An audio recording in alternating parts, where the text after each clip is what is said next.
Now compare all of that to what happened everywhere else in the industry. Honda just canceled its entire EV lineup, the Zero Saloon, the Zero SUV, the Acura RSX, after burning through up to $15.7 billion and posting their first operating loss in 69 years. Ford's EV division lost over $5 billion in 2024 alone, at one point losing $132,000 on every single electric vehicle they sold in a single quarter. Stellantis booked $22.3 billion in net losses, with over $25 billion tied directly to EV-related charges and write-offs. Every single company that bet the farm on going all electric, all at once, on an aggressive timeline, got seriously burned. Toyota, the company everyone called too slow, didn't lose a dime doing it. And that's exactly the moment to hit pause for a second. If you're finding this useful, do me a favor. Hit like, drop a comment telling me which automaker you think falls apart next, subscribe, and tap that notification bell so you catch the next one of these the second it drops. This channel lives and dies on people who actually care about where this industry is headed, not just where the headlines say it's headed. Toyota has already previewed what these packs will physically look like too. At the Tokyo Motor Show, the company revealed a Corolla concept specifically to showcase the design. A battery housing reduced to just 120 millimeters in height under the vehicle floor and as low as 100 millimeters in high-performance applications, dramatically improving both packaging efficiency and aerodynamics compared to today's bulkier packs. Toyota is targeting 2027 or 2028 for the first vehicles equipped with these batteries, starting with premium low-volume models. Think Lexus, think the Century, before eventually scaling production down toward mainstream vehicles like the next-generation Corolla. A second-generation version already in active development is targeting even greater range, north of 745 miles, alongside further cuts to charging time. Toyota has also received Japanese regulatory approval to begin gradual production of these next-generation cells starting in 2026, eventually reaching around 9 gigawatt-hours of annual capacity, enough for roughly 100,000 long-range EVs a year once fully scaled, likely reserved initially for flagship and performance models rather than mass-market ones. And Toyota isn't doing any of this alone. They're partnered with Sumitomo Metal Mining on a highly durable cathode material developed since 2021 using Sumitomo's proprietary powder synthesis technology, and now with Idemitsu on the solid electrolyte supply chain, with a target of producing roughly 1,000 metric tons of lithium sulfide annually once that plant is complete. All of it sits inside a broader Japanese government push backed by roughly $7 billion in combined investment to build a genuinely domestic battery industry and reduce dependence on Chinese and South Korean suppliers for good. Is Toyota the only company chasing solid-state technology? Not even close. Honda, Nissan, BMW, and Volkswagen are all working on their own versions. Mercedes recently drove a solid-state EQS prototype nearly 750 miles on a single charge, becoming one of the first companies to put a solid-state powered car on real roads. BYD has said it's exploring sulfide-based solid-state chemistry of its own. Chinese players like Chery, Gas, and Qingdao Energy are all racing toward their own solid-state timelines too. This is a genuinely global, genuinely serious race, and multiple credible players are deep into it. But here's what separates Toyota from most of that pack, and it's the part that matters most for whether any of this actually reaches your driveway. Toyota has the manufacturing scale, the decades-long supplier relationships, and the balance sheet to actually bring this technology to market at real volume without needing government bailouts or emergency layoffs just to survive the R&D bill along the way.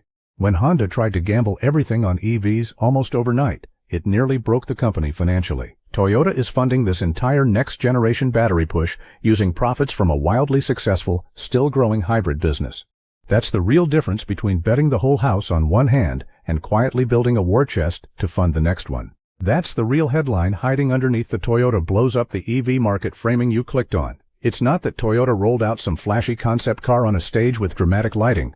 It's that the most conservative, most profitable, most methodical car company on earth just quietly poured real money and real steel into the exact technology that could make today's entire generation of electric vehicles look like a transitional product within a decade.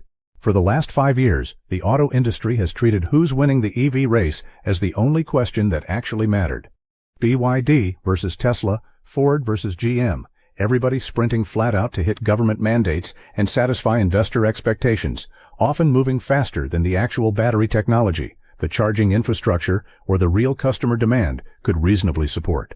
Honda just proved exactly what happens when you sprint too fast for too long. a $15.7 billion write-off, and the company's first operating loss since 1957, wiped out in a single announcement. Toyota looked at that same industry-wide race and asked a completely different question. Not how do we win the EV race right now, this quarter, this news cycle, but what does the customer actually need, and how do we methodically build that instead of chasing a headline? That patience let them keep making serious money on hybrids while the rest of the industry was setting billions of dollars on fire, and it gave their engineers the runway and the funding to develop something genuinely next generation instead of rushing a half-finished battery to market just to hit an arbitrary deadline set by a press release. There's a real uncomfortable lesson buried in there for the entire industry, and it's one Detroit and Silicon Valley have both been remarkably slow to learn. Being first isn't the same thing as being right. Toyota wasn't first to EVs, not by a long shot, but they might end up being first to the battery technology that actually makes electric vehicles work the way everyone originally promised they would, back before the hype cycle got ahead of the engineering. 700+ miles of range, gas station speed charging, and a battery pack genuinely built to outlive the car it's installed in. So back to the question from the top of this video. Did Toyota miss the EV revolution, or are they about to quietly skip past it entirely? Based on what just broke ground in Japan, layered on top of the best sales year in company history, I honestly don't think that's much of a question anymore. Toyota didn't blow up the EV market with a flashy concept car and a dramatic stage presentation. They blew it up quietly with a construction crew, a government permit, a durable cathode partnership, and a battery chemistry that makes almost everything currently sitting on dealer lots look like a rough draft in comparison. So where do you land on this one? Are you Team Toyota? Patient strategy wins in the end? Or are you still not convinced until you actually see a solid-state Toyota parked on a real dealer lot with a real price tag? Maybe you're just here for the drama of watching Honda and Toyota take completely opposite paths through the exact same 5 years, ending up in two completely different places. Drop it in the comments below. I genuinely read every single one. If you're new here, Motor Zen is where we break down the real story behind the headlines in the car world. The engineering, the business decisions, the numbers nobody else bothers to actually pull up and check. We don't play favorites between brands or countries. We just follow wherever the story genuinely leads, even when that means admitting the company everyone spent years doubting might have been playing the longest, smartest game in the entire industry the whole time.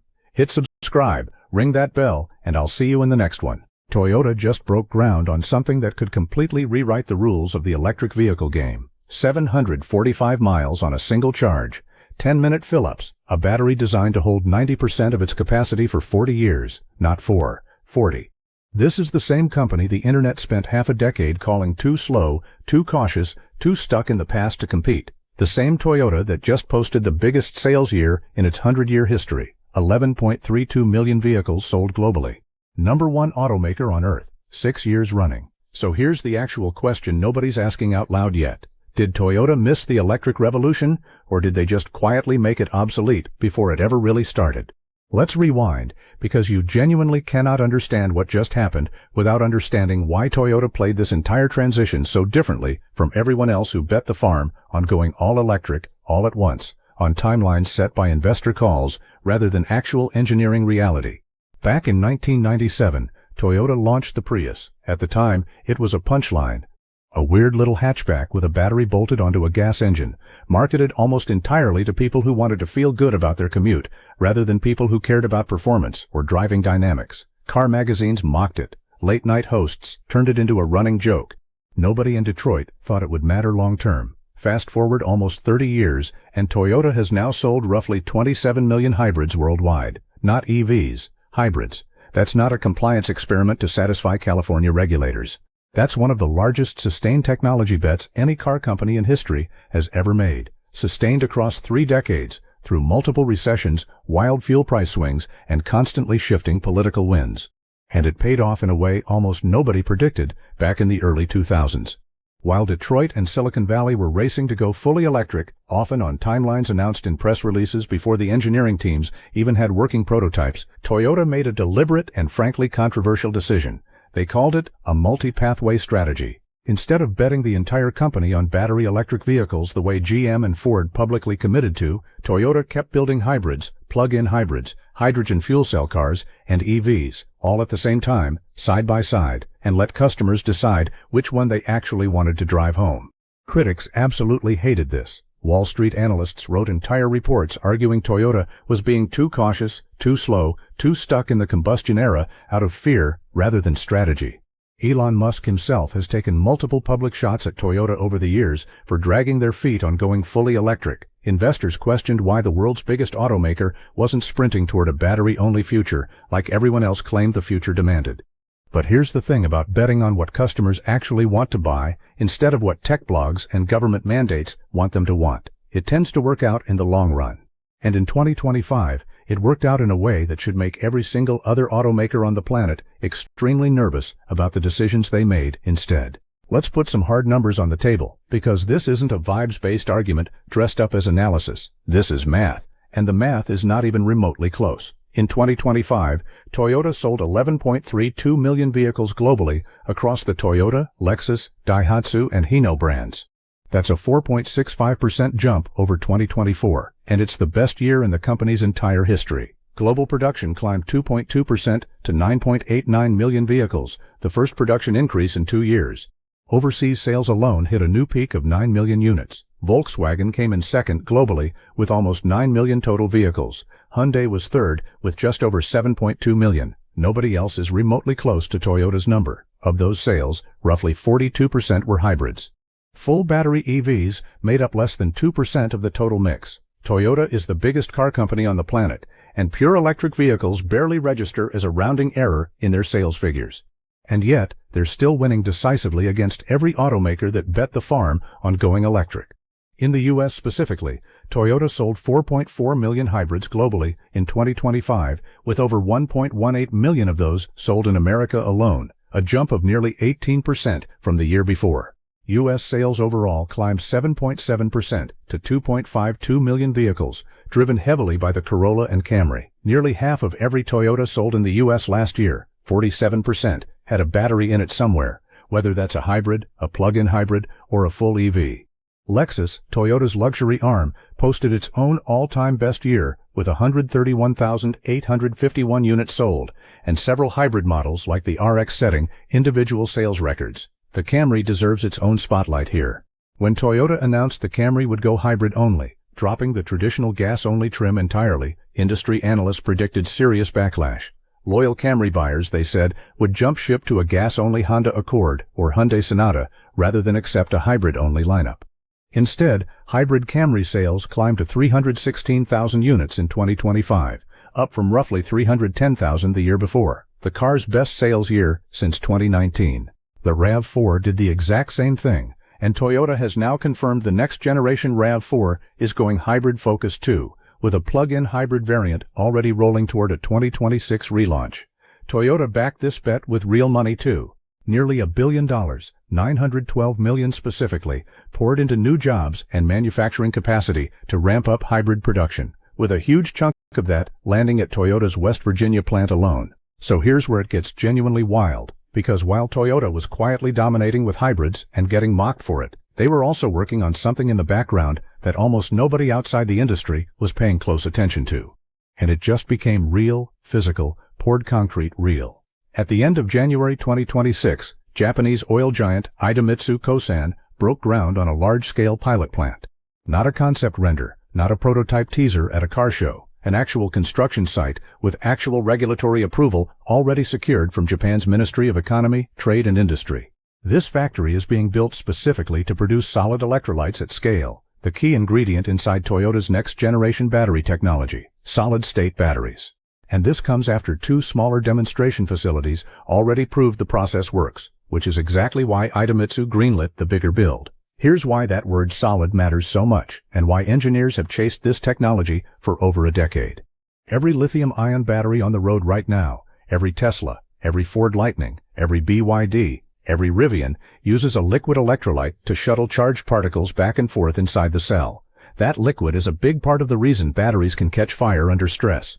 It's a big part of the reason they slowly degrade over years of charging cycles, and it's a big part of the reason charging still takes 30, 40, 60 minutes, instead of the 5 or 10 minutes it takes to fill a gas tank. A solid-state battery replaces that liquid with a solid electrolyte. No leaking, far less risk of dendrite formation, those needle-like lithium structures that build up over years of charge cycles and eventually cause dangerous short circuits. Much higher energy density packed into a smaller, lighter, more compact space under the floor of the car. Toyota's own numbers based on working prototypes they've already demonstrated are almost hard to believe. Up to 745 miles of range on a single charge, following an earlier first-generation target of around 1,000 kilometers or roughly 620 miles. That's not a typo. That's close to triple what a Tesla Model 3 gets today on a full charge, a 10 to 80% charge in around 10 minutes, genuinely comparable to filling up at a gas pump, and the durability figure that honestly should be the headline all by itself. While a typical lithium-ion battery holds 90% of its original capacity for about 10 years before noticeable degradation, Toyota's solid-state battery is designed to hold 90% of its capacity for up to 40 years. One single battery pack, lasting the equivalent lifespan of roughly 4 conventional battery packs stacked end-to-end. So should you actually care about a battery factory groundbreaking in Japan that won't put a car in your driveway until 2027 at the earliest? Honestly, yes, and here's exactly why it matters to us specifically. If you're currently EV curious, but scared off by range anxiety or long charging stops on road trips, Toyota's solid-state timeline gives you a completely legitimate reason to wait a couple more years, rather than jump into a technology platform that might feel outdated within 36 months of your purchase. That's not me telling you never to buy an EV today.